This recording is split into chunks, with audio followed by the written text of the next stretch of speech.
Good morning class 11। पिछली कक्षा में हमने सामाजिक परिवर्तन के बारे में पढ़ा था। सामाजिक परिवर्तन क्या है? तो परिवर्तन तो प्रकृति का नियम है। विश्व के प्रत्येक समाजों में परिवर्तन पाया जाता है। ये सब चीज़ें हम पढ़ चुके हैं। आज हम सामाजिक परिवर्तन के सिद्धांत के बारे में जानेंगे। तो बच्चों, सामाजिक परिवर्तन के सिद्धांत दो हैं, रेखीय सिद्धांत और चक्रीय सिद्धांत। रेखीय सिद्धांत के प्रमुख समर्थकों में स्पेंसर, मार्श और कांट हैं। तो रेखीय सिद्धांत के जो समर्थक हैं कांट, स्पेंसर और मार्श। यह परिवर्तन एक निश्चित दिशा में होता है। कहने का मतलब यह एक सीधी दशा में होता है। स्पेंसर के अनुसार आरंभ में सभी समाज सरल होते हैं, लेकिन धीरे धीरे ये जटिल समाज के रूप में बदलने लगते हैं। उसी तरह कांट भी रेखीय परिवर्तन के बारे में कहते हैं कि विचारों में होने वाला परिवर्तन ही सामाजिक परिवर्तन का मुख्य कारण है। तो कांट विचार में होने वाले परिवर्तन को मुख्य कारण मानते हैं और ये सामाजिक परिवर्तन को 3 स्तरों में बांटते हैं। 3 स्तरों में पहला है प्रारंभिक स्तर पर मानव धार्मिक था, वह अलौकिक शक्तियों में विश्वास करता था। और दूसरे स्तर पर वैयक्तिक अनुभव का महत्व बढ़ जाने से तात्विक चिंतन को प्रोत्साहन मिलता है। तो तीसरे स्तर पर वैज्ञानिक विचारों में वृद्धि से मूल्य और व्यवहारों का प्रभाव बढ़ गया, जिससे समाज को एक नया रूप मिला। तो कहने का मतलब कांट का प्रारंभ में मनुष्य धार्मिक था, दूसरे स्तर पर वह वैयक्तिक होता है और तीसरे स्तर पर वह वैज्ञानिक होता है। तर्क के द्वारा उसके विचारों में परिवर्तन आता है। और तीसरी बात मार्श क्या कह रहे हैं? तो मार्श उत्पादन के तरीकों में होने वाले परिवर्तन को ही ये सामाजिक परिवर्तन कहते हैं। तो इसी तरह बेबलिन प्रौद्योगिकी में होने वाला विकास ही सामाजिक परिवर्तन का मुख्य कारण है। तो ये है रेखीय परिवर्तन। अगला है चक्रीय परिवर्तन। तो चक्रीय सिद्धांत में स्प्रेंगलर, पैरेटो और सोरोकिन है। तो बच्चों, चक्रीय सिद्धांत के प्रमुख समर्थकों में स्प्रेंगलर, पैरेटो और सोरोकिन है। यह परिवर्तन विशेष दिशा की ओर नहीं होता, बल्कि यह एक चक्र या उतार चढ़ाव की प्रक्रिया के रूप में होता है। तो चक्रीय का मतलब यह एक चक्र के रूप में चलता रहता है, इसमें उतार चढ़ाव होता रहता है। तो ये है चक्रीय सिद्धांत। तो चक्रीय सिद्धांत में इसके अनुसार स्प्रेंगलर समान रूप से किसी प्राणी की शरीर रचना की तरह होता है। कहने का मतलब समाज क्या है? ये शरीर रचना की तरह होता है। जैसे एक व्यक्ति की शरीर रचना होती है, जिसमें जन्म से लेकर किशोरावस्था, वृद्धावस्था तथा मृत्यु तक सभी दशाएं को हम देखते हैं।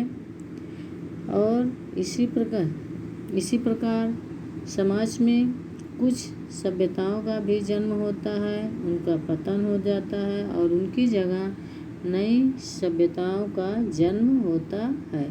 कहने का मतलब समाज में यह परिवर्तन का एक चक्र चलता रहता है।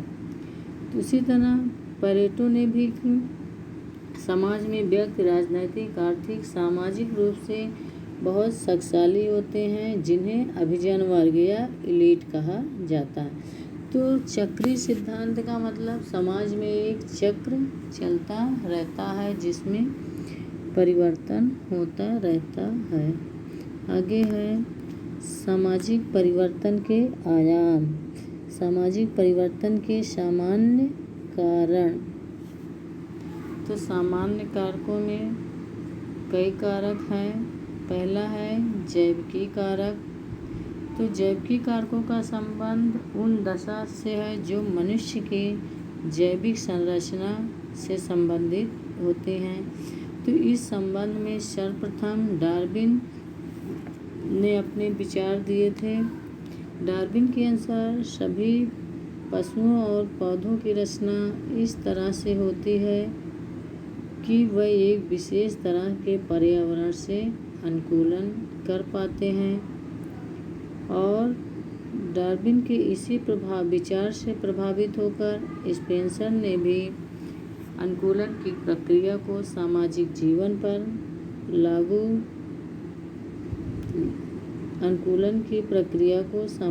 जीवन पर लागू करके इसके प्रभाव को स्पष्ट किया है। इनके अनुसार जैसे जैसे नई पीढ़ियां पैदा होती हैं, प्रत्येक पीढ़ी की आनुवंशिक विशेषताओं में कुछ परिवर्तन होता है। कहने का मतलब जैसे जैसे नई नई पीढ़ियां आती हैं, उनकी जैविकी या आनुवंशिक विशेषता में परिवर्तन होने लगता है। इस प्रक्रिया में बहुत से व्यक्ति प्राकृतिक दशाओं से अपना अनुकूलन नहीं कर पाते, और विभिन्न समूहों में जब शारीरिक और मानसिक दुर्बलताएं बढ़ती हैं तो व्यवहार के नए ढंगों को प्रोत्साहन मिलने से भी सामाजिक परिवर्तन होता है। कहने का मतलब परिवर्तन तो जैविकी कारकों की तरह जिस प्रकार से व्यक्ति की शरीर रचना होती है, उसी तरह से उसमें भी शरीर रचना में परिवर्तन आता है। उसी तरह से सामाजिक जीवन में भी परिवर्तन आता है। तो जैविकी कारकों का संबंध लोगों के स्वास्थ्य के स्तर, जन्म, मृत्यु, स्त्री पुरुष के अनुपात से भी है। स्वास्थ्य का स्तर अच्छा होने से प्रभावशाली लोग और कुशल संतानों को जन्म मिलने से उपयोगी सामाजिक संस्थाएं विकसित होती। कहने का मतलब यह स्वास्थ्य का स्तर अच्छा है तो लोग योग्य होंगे, प्रतिभाशाली होंगे, और उनसे उत्पन्न होने वाली संतानें भी उपयोगी होंगी। दूसरी तरफ अगर बीमार लोगों की संख्या ज़्यादा है या बीमार लोगों की संख्या बढ़ती है तो उसमें कार्यकुशलता में कमी होने के साथ साथ अंधविश्वास भी बढ़ने लगते हैं। आज देखिए, गांव में रहने वाले बहुत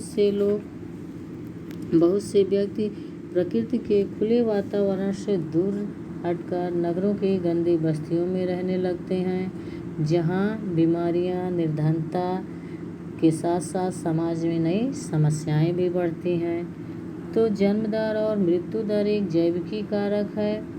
जब मृत्यु दर की तुलना में जन्म दर अधिक होती है तो समाज में वृद्ध और अनुभवी लोगों की संख्या कम हो जाने से व्यवहार के तरीकों को प्रोत्साहन देना भी कठिन हो जाता। कहने का मतलब यदि समाज में मृत्यु दर की तुलना में जन्म दर अधिक है तो समाज में वृद्ध और अनुभवी लोगों की संख्या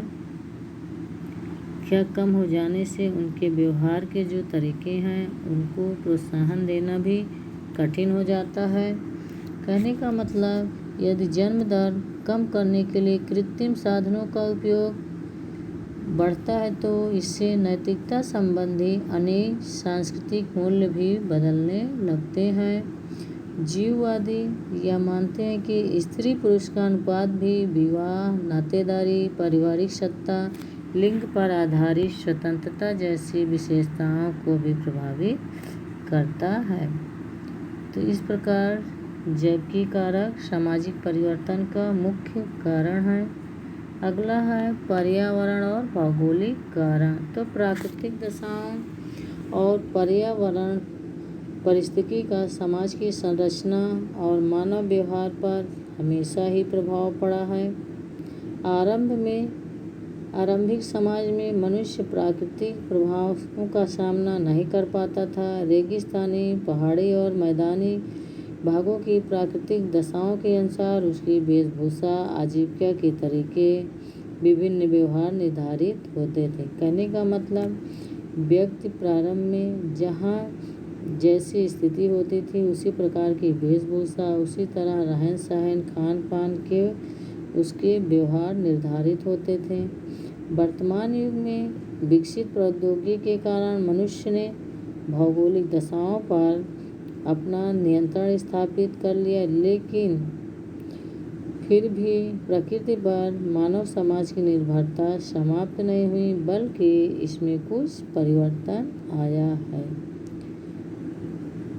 तो इस तरह से भौगोलिक दशाएं किस तरह सामाजिक परिवर्तन उत्पन्न करती हैं, यहाँ प्रश्न उठता है।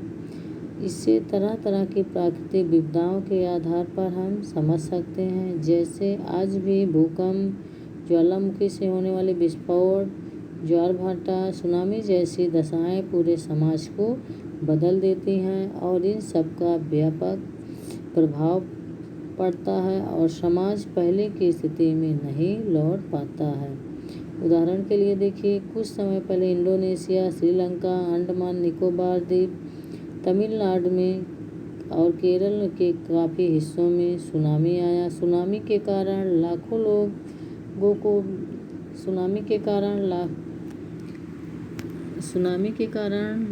लोगों के व्यवसाय समाप्त हो गए, लोगों के घर बार नष्ट हो गए और उन्हें बदलती हुई परिस्थितियों के साथ नए सिरे से अनुकूलन करना पड़ा। गुजरात के लातूर के भूकंप में लाखों परिवारों के सामने पुनर्वास की समस्या आई। कहने का मतलब, गुजरात के लातूर में भूकंप आया जिससे लोगों के सामने पुनर्वास, एक अन्य स्थान पर रहने की समस्या हुई। इस प्रकार भौगोलिक विपदाएं भी समाज में व्यापक परिवर्तन लाते हैं। अगला है प्रौद्योगिकी कारक।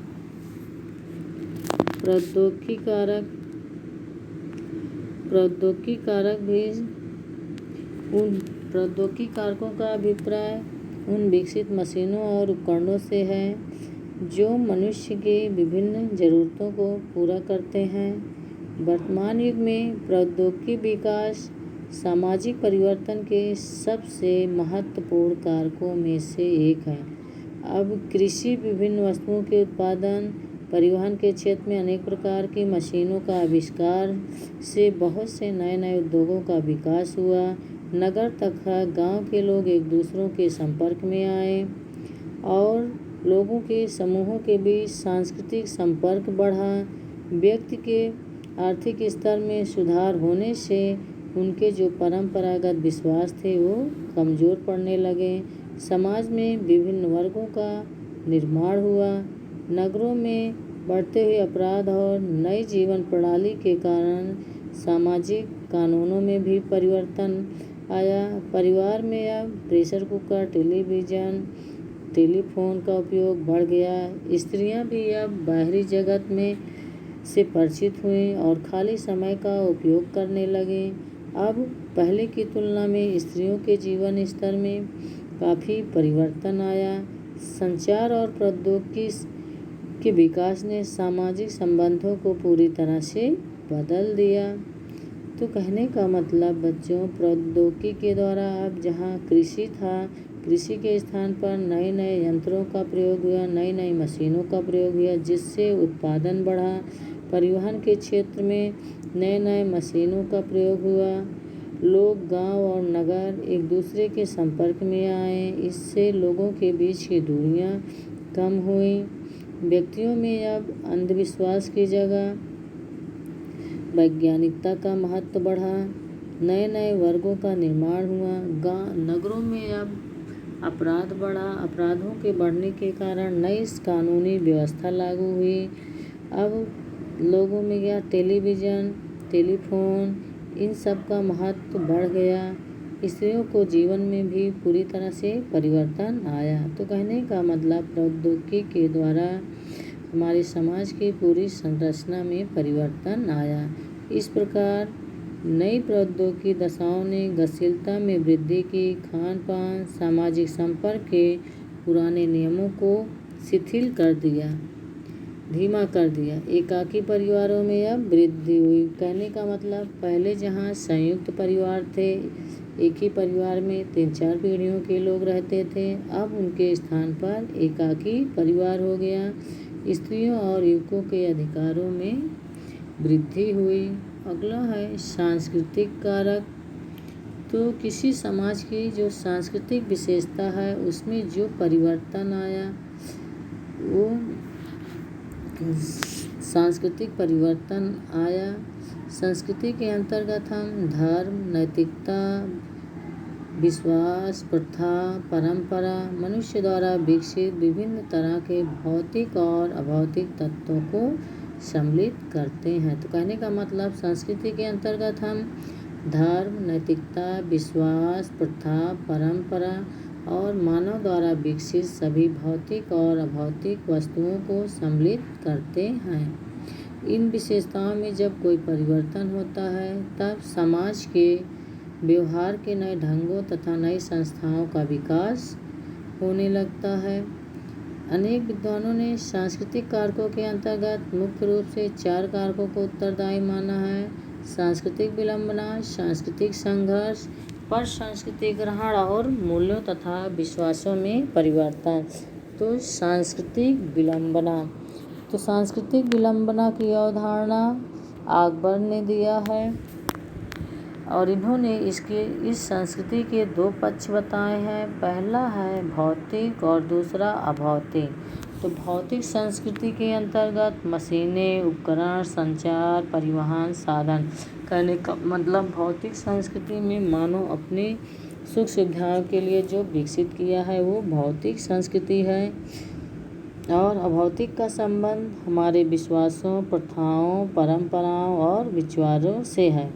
तो सांस्कृतिक विलंबना ऐसी दशा है जिसमें अभौतिक संस्कृति की तुलना में भौतिक संस्कृति में परिवर्तन अधिक तेजी से होता है। तो कहने का मतलब बच्चों, भौतिक संस्कृति में परिवर्तन अभौतिक संस्कृति की तुलना में तेजी से होता है, जिसके कारण भौतिक संस्कृति आगे बढ़ जाती है और अभौतिक संस्कृति पिछड़ जाती है। इसी सांस्कृतिक असंतुलन को हम सांस्कृतिक विलंबना कहते हैं। तो अगला है सांस्कृतिक संघर्ष। एक दूसरे से अलग संस्कृतियों वाले समूह एक दूसरे के निकट संपर्क में आने और उनके बीच विरोध पैदा होने से होता है। ऐसा प्रत्येक संघर्ष सामाजिक ढांचे में परिवर्तन। कहने का मतलब सांस्कृतिक संघर्ष, जब 2 अलग अलग संस्कृतियों के लोग एक दूसरे के संपर्क में आते हैं तो उनके बीच जो विरोध की भावना पैदा होती है उसे ही सांस्कृतिक संघर्ष कहते हैं। इसके द्वारा सामाजिक ढांचे में परिवर्तन होता है। अगला है बच्चों पर सांस्कृतिक ग्रहण। यह वह दशा है जिसमें कमजोर समूह अपने से शक्तिशाली समूह की संस्कृति को ग्रहण करता है। कहने का मतलब कोई कमजोर समूह है जो अपने से शक्तिशाली वर्ग या अपने से शक्तिशाली समूह की संस्कृति को ग्रहण करता है। उसकी सामाजिक संरचना, व्यवहार और विश्वासों में जो परिवर्तन होता है उसे ही हम पर सांस्कृतिक ग्रहण कहते हैं। अगला है मूल्यों और विश्वास। तो प्रत्येक संस्कृति का एक मूल्यों तथा विश्वासों का प्रत्येक संस्कृति में विशेष स्थान होता है। सांस्कृतिक मूल्य ही हमें यह बताते हैं कि कौन सा व्यवहार करना है और कौन सा नहीं। मूल्यों के अनुसार ही हम विभिन्न सामाजिक और धार्मिक विश्वासों का विकास होता है। किसी समाज की राजनैतिक व्यवस्था, शिक्षा की प्रकृति या सुधार आंदोलन के कारण जब सामाजिक मूल्यों और विश्वासों में परिवर्तन होता है तो लोगों के पारस्परिक संबंधों और संस्थाओं में भी परिवर्तन होता है।